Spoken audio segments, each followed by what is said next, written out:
everybody, welcome back to Illiterate Book Club. I am Matt. I'm John. And this is going to be our review of the rhythm section. Yes, that movie with the Blake movie. Lively. Okay. Oh, yeah. Not the band. Oh, there's a band too? I don't know. Okay. So... All right, so the movie with Blake Lively and yeah, Jude Law. Jude Law. Yeah. What was your overall impressions of the movie, I guess, just starting out? That was pretty good. I mean, from the trailers and everything, it looks like kind of one of those political suspense. I don't know what you call it. It's not necessarily political. Right. Kind of like espionage, maybe. Thriller. Yeah, spy thriller kind of thing. Yeah. That's what it looks like, and it does hit those notes, I think. It does. I felt like overall I enjoyed the experience. I thought it had some pacing issues for sure. I could see that. And I felt like it was just the story kind of skipped around in a slightly odd way, if that makes sense. A little bit, and you did come in a slight bit late. Yeah, I it. did. So you missed a little bit of the character kind of build up. Yeah. And so that I don't know that it would have changed a whole lot for you, but it does kind of get you a little bit more in the mindset of the character before the beginning. For sure. I thought Blake Lively did an excellent job. I mean the acting was great, and it really is a movie that's carried by her. Yeah, and that 100%. character. So it's because as we talked about, all the shots are really anchored to her. Right. You know, there's not a whole lot of sweeping shots. There's not a whole lot of far third-person shots. There's a couple in there, but a lot of the time, you're either like right there on her or right beside her in some way. Right, that's true. And so that she did a good job of carrying that. I thought the action scenes, we kind of talked about that right after the movies, but the action scene kind of reminded me of like a Bourne. Like the way they shot it with the shaky cam, which I mean that's kind of a little bit of shaky cam thing. Well, I think like I noticed this in the first car chase was like, whereas a lot of car chases, and it's not spoiling anything, it's a spy thriller, just car chases.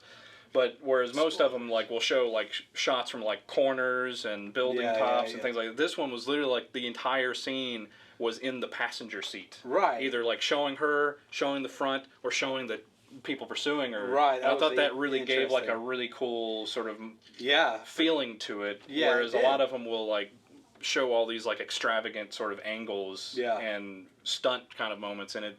From all you can tell, like you're seeing her, so it's like she's driving this car and like this wrecking into crap. Yeah. No, I completely agree. I thought it was, as far as the action goes, it was really well done.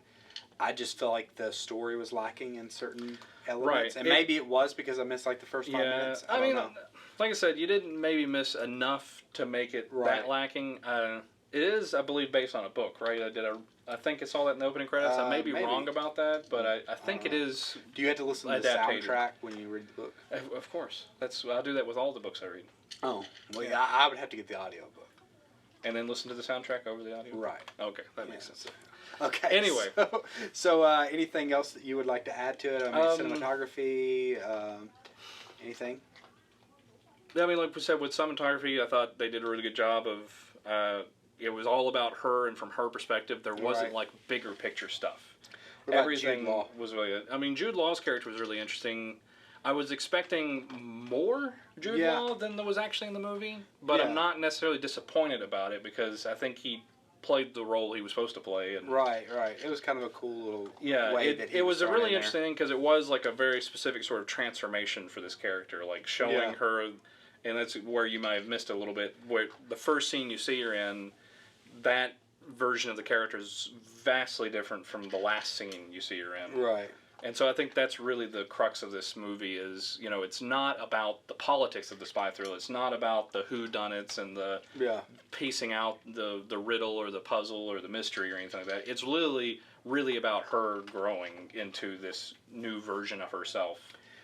Do you feel, and I don't think it's, well, I guess you kind of say this part's a spoiler, but do you think they're trying to set up for like a series of movies? That kind of what it felt like towards the end a little bit. I mean, maybe. It's one of those... I thought that was a complete arc, but I felt like they left it open. Yeah, it's one of those that they didn't tie in enough of the outside world that I feel like they were like just pushing it, right? Like John Wick, right? Like you think about John Wick, it's a whole new world, whole new character, but they throw in enough kind of hints at a bigger sort of structure to the world he's in that's like you want to know more. Right. Whereas this one, until you don't. Exactly. until you don't. But in this one, it's like it's sort of an assumption. Like everything is basically our world. Yeah. There's nothing really special about it other than she's in a very particular part of the world that's dangerous and has a connection to it.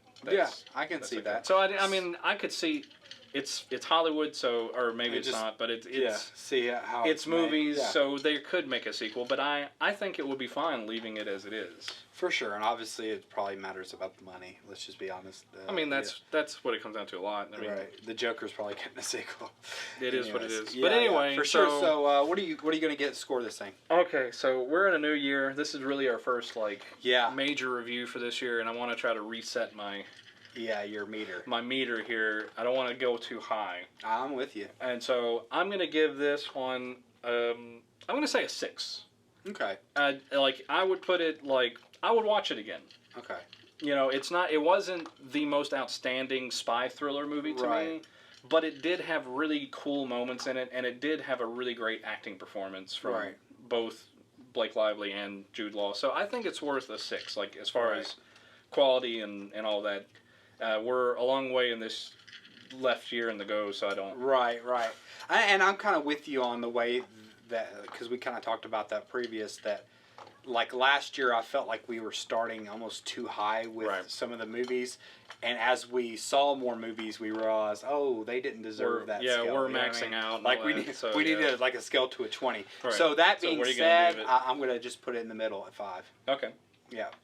And I totally get that. I would... yeah, you're right in that area. I'm right in that area, so... Yeah, for sure. And so, have you seen this movie? What do you guys think? Try to keep it spoiler-free. I mean, I would... spoilers. Yeah, saying that with 5 and 6, I think we both would say this is worth seeing in the theater. Yeah, if you're into this genre... Yeah. If you're like the Bourne movies, even Taken, things like that. I mean, it's not as extravagant as James Bond. Right. But it does have that. It is spy thriller with more grit to it. For sure. And so, I think if you're into these type of movies, you'll definitely like it. If you're not, you probably won't find anything necessarily particularly that you'll like. So, I said, drop in the comments below. Let us know. Be sure to like and subscribe. Do all the stuff. And peace. See you.